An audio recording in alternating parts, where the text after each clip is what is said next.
Welcome to Dream Draper Advanced Tips and Techniques webinar. In this class, we will show you some advanced techniques using the cropping tool, how to camouflage, add wall colors, use text, and much more. Let's get started. With the cropping tool, you are able to cut out a portion of a JPEG or a digital photo so that the furniture appears on top of your design. Let's just quickly go through the steps on how to crop. I'm just going to zoom in. There we go. I'm clicking on the digital photo, copy and paste so that it appears twice on my canvas.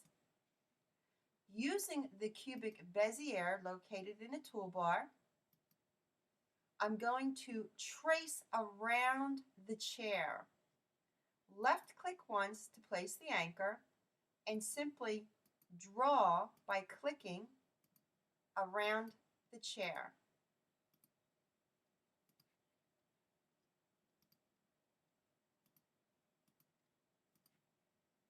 I'm clicking.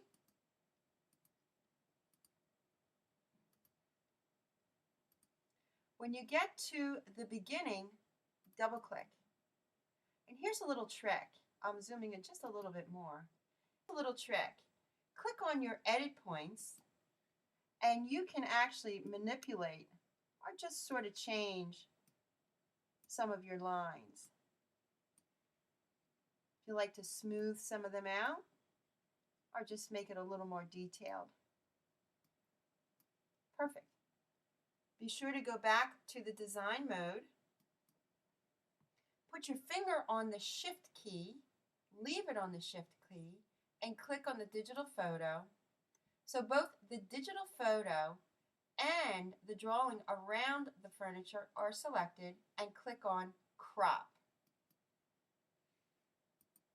The chair has been cropped out of the photo. Simply place it on top. There you go. So the design appears behind the furniture. Let me zoom out. There you go.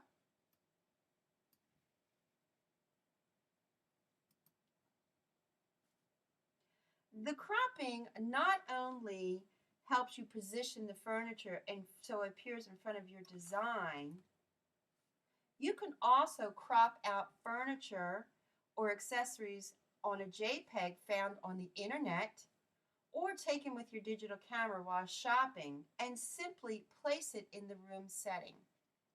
In this particular case, I found the sofa on the internet. I cropped it out and placed it in my setting. Each piece needs to be cropped separately. Not only does the cubic Bezier tool allow you to crop, but you can also use any of the drawing tools.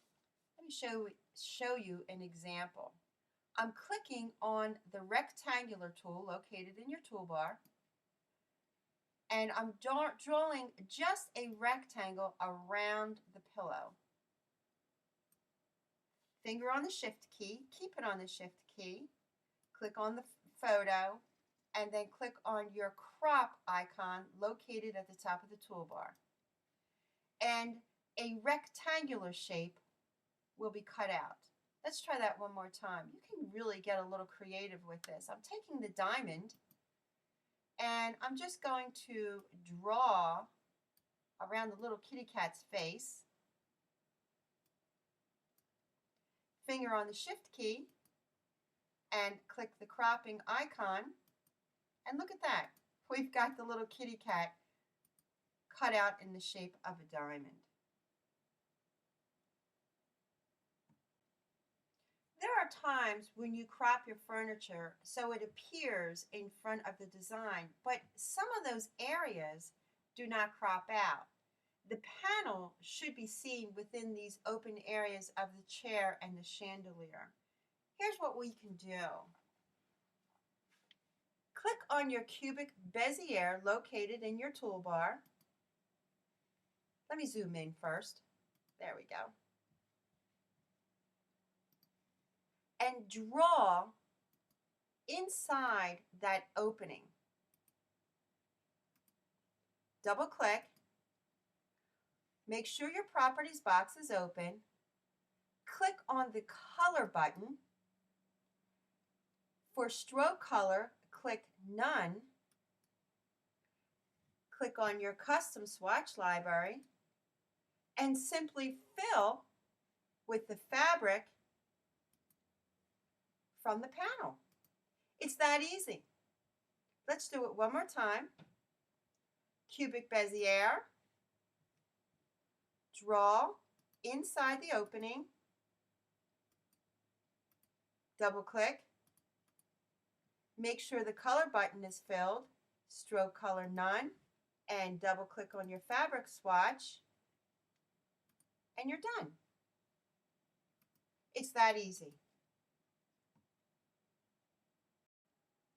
There are times when the digital photo of your client's room has an existing window treatment on it. Let me show you how you can camouflage or hide that design so you can create a new window treatment. Click on the digital photo, copy and paste so that it appears twice on the canvas. We're going to crop out a portion of the window, the wood frame with the wood blind. Click on your rectangular tool and just draw a portion of that window. Put your finger on the Shift key and click on the photo and click on the cropping icon toolbar and locate it up here at the top. And you'll see that I cropped out a portion of the window. Simply place it over the existing window treatment. There you go. Notice, however, that we have these tails sticking on the ends. Let me show you another little trick. Click on the Cubic Bezier and draw around the tail. Double click.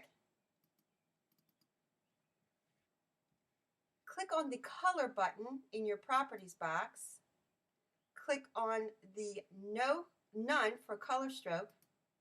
Now click on the eyedropper and then click on a wall color. Click away. There you go. Let's try it again on this side. Click on the Cubic Bezier. Draw around the tail. Double click. Click on the color button in your properties box. Choose None for stroke color. Click on the eyedropper. And this time we'll even click on the shadow right here. Click away. There you go. Now you can start designing on top of the photo. Terrific.